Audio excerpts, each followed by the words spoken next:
السلام علیکم۔ آج پیر ہے مئی کی 22 تاریخ۔ پاکستان میں سر شام کے 7، بھارت میں 7:30، اور یہاں ہمارے اسٹوڈیوز کی گھڑیوں میں صبح کے 10 بج رہے ہیں۔ وائس آف امریکہ واشنگٹن کی اردو سروس سے میں ہوں خالد حمید، خبروں کے ایک بلیٹن کے ساتھ۔ پاکستان کے وزیر خارجہ بلاول بھٹو زرداری نے کہا ہے کہ بھارت کے ساتھ اس وقت تک کوئی بامعنی مذاکرات نہیں ہو سکتے جب تک نئی دہلی بھارت کے زیر انتظام کشمیر کی خصوصی حیثیت ختم کرنے کا 5 اگست سن 2019 کا اقدام واپس نہیں لیتا۔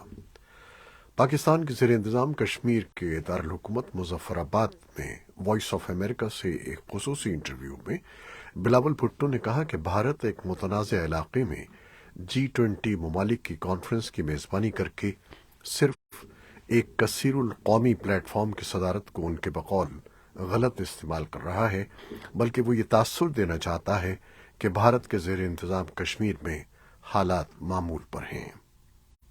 ان کے بقول ایک متنازع علاقے میں G20 کانفرنس منعقد کر کے بھارت نے مسئلہ کشمیر کو بین الاقوامی طور پر اجاگر کیا ہے۔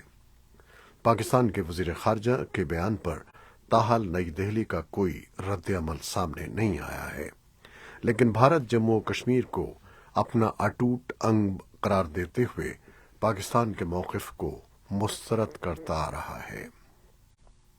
تفصیلی انٹرویو ہمارے سوشل میڈیا پلیٹ فارمز پر آپ کے لیے موجود ہے۔ ادھر 20 عالمی معیشتوں کی تنظیم G20 کے سیاحت سے متعلق ورکنگ گروپ کا 3 روزہ اجلاس پیر کو سری نگر میں شروع ہو گیا۔ اس موقع پر سری نگر اور بھارت کے زیر انتظام کشمیر کے کئی دوسرے حساس علاقوں میں غیر معمولی حفاظتی انتظامات کیے گئے ہیں۔ چین اور ترکی اس اجلاس میں شرکت سے پہلے ہی معذرت کر چکے ہیں، جبکہ سعودی عرب اور مصر نے بھی اب تک شرکت کی تصدیق نہیں کی ہے۔ پاکستان اور چین نے سری نگر میں G20 کی تقریبات کے انعقاد پر اعتراض کرتے ہوئے کہا تھا کہ جموں و کشمیر ایک متنازع علاقہ ہے۔ پاکستان کے اس اعتراض پر کہ جموں و کشمیر چونکہ ایک متنازع علاقہ ہے، اس لیے نئی دہلی وہاں ان تقریبات کا اہتمام کر کے اقوام متحدہ کی کشمیر پر قراردادوں، عالمی قوانین اور اقوام متحدہ کے چارٹر کی کھلی خلاف ورزی کر رہا ہے۔ بھارت نے جواب میں کہا تھا کہ G20 کے اجلاس پورے ملک میں ہو رہے ہیں، اس لیے جموں و کشمیر اور لداخ میں ان کا انعقاد کوئی انہونی بات نہیں ہے، بلکہ قدرتی امر ہے، کیونکہ اس کے بقول یہ پورا خطہ بھارت کا ایک اٹوٹ اور ناقابل تنسیق حصہ ہے۔ بھارتی عہدیداروں کا کہنا ہے کہ انہیں امید ہے کہ اس ایونٹ سے جموں و کشمیر میں سیاحت کو فروغ حاصل ہوگا، بیرونی سرمایہ کاری بڑھے گی اور مقامی دستکاریوں اور دیگر مصنوعات کی G20 ملکوں کو برآمدات میں اضافہ ہوگا۔ عالمی معیشتوں کے اتحاد G20 کا سربراہ اجلاس رواں سال کے ستمبر میں بھارت کی میزبانی میں نئی دہلی میں منعقد ہوگا، لیکن بھارت اس سے قبل ہی گروپ کے صدر کی حیثیت سے ملک کے مختلف حصوں میں G20 کے پروگراموں اور تقریبات کا انعقاد کر رہا ہے۔ تجزیہ کاروں کا خیال ہے کہ گروپ 20 کی صدارت بھارت کے لیے بہت اہم ہے، اور یہ اس لیے بھی ایک موقع ہے کہ وہ عالمی امور میں اپنے قائدانہ کردار کا مظاہرہ کر سکے۔ پاکستان تحریک انصاف PTI نے آرٹیکل 245 کے تحت وفاقی حکومت کی جانب سے بلائے جانے کے اقدام کو سپریم کورٹ میں چیلنج کر دیا ہے۔ وائس آف امریکہ کے نمائندے عاصم علی رانا کے مطابق PTI کی جانب سے پیر کو عدالت عظمیٰ میں درخواست دائر کی گئی ہے، جس میں تحریک انصاف کے کارکنوں کے خلاف بدترین کریک ڈاؤن کو غیر قانونی قرار دینے کی استدعا کی گئی ہے۔ پاکستان تحریک انصاف نے مبینہ آڈیو لیکس کی تحقیقات کے لیے بنائے گئے جوڈیشل کمیشن کو غیر قانونی قرار دیتے ہوئے سپریم کورٹ میں درخواست دائر کی ہے۔ PTI کی جانب سے وکیل سینیٹر بابر اعوان نے سپریم کورٹ میں درخواست دائر کی۔ درخواست موقف اختیار کیا گیا کہ سپریم کورٹ کسی بھی جج کے خلاف کارروائی کے لیے سپریم جوڈیشل کونسل کا فورم موجود ہے۔ دوسری جانب پاکستان میں حال ہی میں سامنے آنے والی مبینہ آڈیو لیکس کی تحقیقات کے لیے قائم کیے گئے کمیشن نے کارروائی کا آغاز کر دیا ہے۔ پیر کو سپریم کورٹ کے سینئر جج جسٹس قاضی فائز عیسیٰ کی سربراہی میں بننے والے کمیشن نے آڈیو لیکس تحقیقات کا آغاز کیا۔ جوڈیشل کمیشن نے کارروائی پبلک کرنے کا بھی اعلان کیا ہے۔ پاکستان کے صوبے خیبر پختونخوا کے قبائلی ضلع شمالی وزیرستان میں نامعلوم عسکریت پسندوں نے ایک ہی وقت اور ایک ہی علاقے میں قائم لڑکیوں کے 2 اسکولوں کو بارودی مواد سے تباہ کر دیا ہے۔ شمالی وزیرستان کے سول اور پولیس حکام نے اس واقعے کی تصدیق کرتے ہوئے بتایا ہے کہ تحصیل میر علی کے حسو خیل اور موسکی گاؤں کے گرلز مڈل اسکولوں کو اتوار کی رات بارودی مواد سے تباہ کر دیا گیا اور پولیس نے انسداد دہشت گردی کے قانون کے تحت مقدمات درج کر کے تفتیش شروع کر دی ہے۔ تاہم ابھی تک نہ تو کسی قسم کی گرفتاری عمل میں لائی گئی ہے اور نہ ہی کسی فرد یا گروہ نے اس واقعے کی ذمہ داری قبول کی ہے۔ یونیسیف افغانستان میں کمیونٹی پر مبنی 17,600 تعلیمی کلاسوں کی حمایت کرتا ہے، جہاں پورے ملک سے ان میں 5 لاکھ سے زیادہ لڑکیاں اور لڑکے موجود ہیں اور لڑکیوں اور لڑکوں کو بلا معاوضہ تعلیم فراہم کی جاتی ہے۔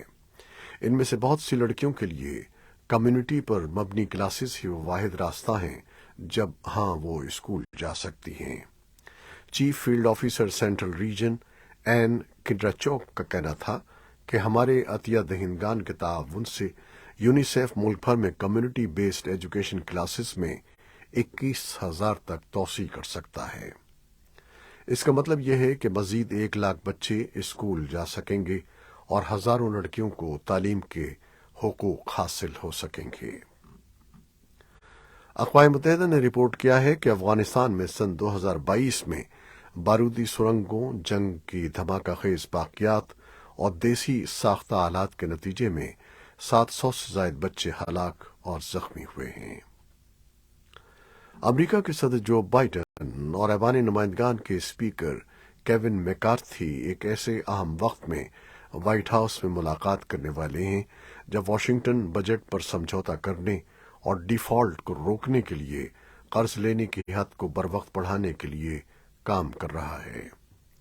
ڈیموکریٹک صدر اور نئے ریپبلکن اسپیکر کے درمیان پیر کی سپہر ہونے والی ملاقات اہم ہوگی کیونکہ وہ قرضوں کے بڑھتے ہوئے بحران کو روکنے کے لیے کام کر رہے ہیں۔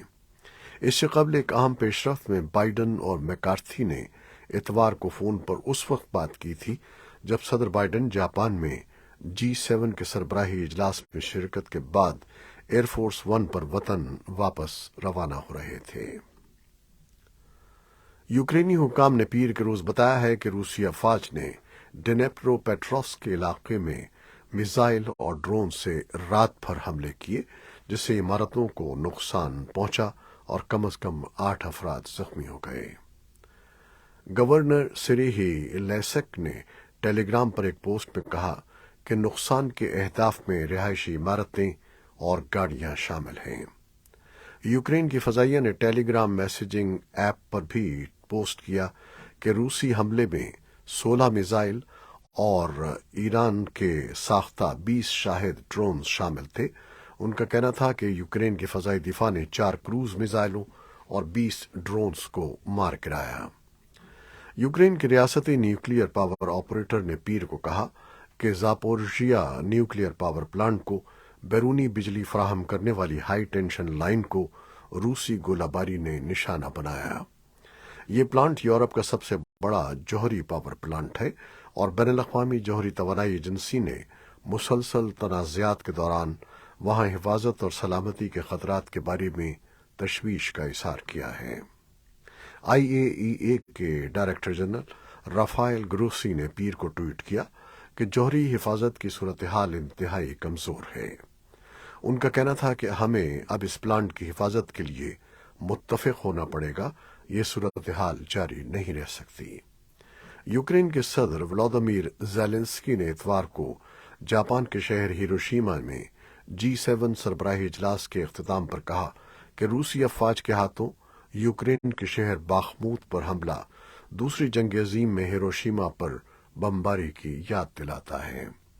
زیلنسکی نے اتوار کو روس کے اس دعوے کو مسترد کیا کہ اس نے باخموت پر قبضہ کر لیا ہے۔ ہفتے کے روز روس نے کہا تھا کہ اس نے 9 ماہ کی لڑائی کے بعد باخموت پر قبضہ کر لیا ہے۔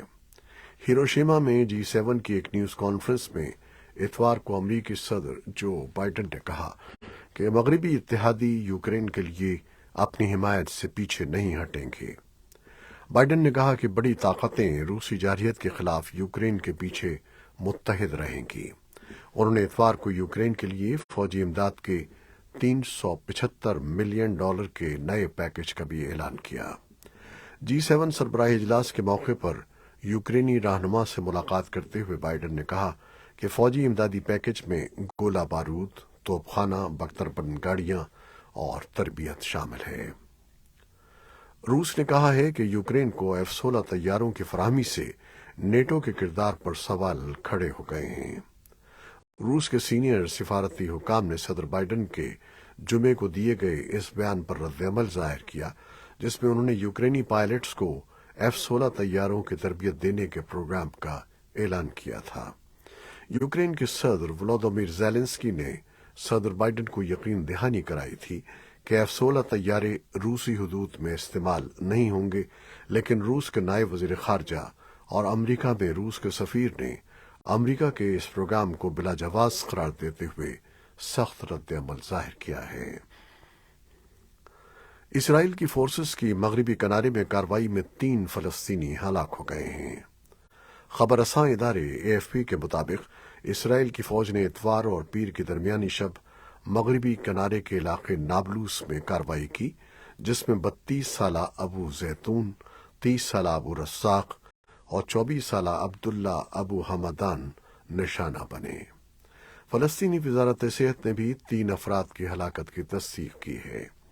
دوسری جانب اسرائیل کی فوج کی جانب سے اس کارروائی پر کوئی بیان سامنے نہیں آیا ہے۔ فلسطینی صدر محمود عباس کی جماعت الفتح پارٹی کے عسکری ونگ الاقصی شہداء بریگیڈ کا کہنا ہے کہ اسرائیلی فورسز کی کارروائی میں نشانہ بننے والے 3 افراد اس کے جنگجو تھے۔ سوڈان کی فوج نے پیر کے روز دارالحکومت خرطوم میں فضائی حملہ کیا۔ فوج نے اتوار کی شام کو بھی فضائی حملے کیے۔ عینی شاہدین نے بتایا ہے کہ نیم فوجی ریپڈ سپورٹ فورسز کے موبائل یونٹس کی گاڑیوں کو نشانہ بنایا گیا، جو 15 اپریل کو 2 فوجی دھڑوں کے درمیان تنازعہ شروع ہونے کے بعد سے دارالحکومت کے رہائشی علاقوں میں کام کر رہے ہیں۔ متحارب فریقوں نے کہا ہے کہ وہ مقامی وقت کے مطابق رات 9:45 پر شروع ہونے والی جنگ بندی کی پابندی کریں گے۔ یہ پہلی جنگ بندی ہے جس پر باضابطہ طور پر مذاکرات کے بعد اتفاق کیا گیا ہے۔ جنگ بندی کے معاہدے میں فوج اور RSF کے ساتھ ساتھ سعودی عرب اور امریکہ کے نمائندوں پر مشتمل نگرانی کا طریقہ کار بھی شامل ہے۔ اس معاہدے نے جنگ میں وقفے کی امیدیں پیدا کر دی ہیں، جس دوران تقریباً 1.1 ملین لوگ بے گھر ہوئے ہیں، جن میں 2.5 لاکھ سے زیادہ وہ لوگ بھی شامل ہیں جو پڑوسی ممالک میں چلے گئے تھے۔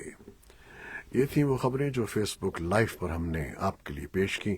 ہماری ویب سائٹ، یوٹیوب اور پوڈ کاسٹ پر یہ بلیٹن آپ کے لیے پوسٹ کر دیا جاتا ہے۔ آپ ہمارے بلیٹن کو شیئر کرتے ہیں اور اپنے کمنٹس میں اپنی محبتوں اور دعاؤں کا اظہار کرتے ہیں، جس کے لیے ہم آپ کے فرداً مشکور ہیں۔ اپنی ان کاوشوں کو جاری رکھیے گا۔ کیمرامین قذافی بابر اور نیوز ایڈیٹر بہجت جیلانی کے ساتھ خالد حمید کو اب اجازت دیجیے گا۔ اللہ حافظ۔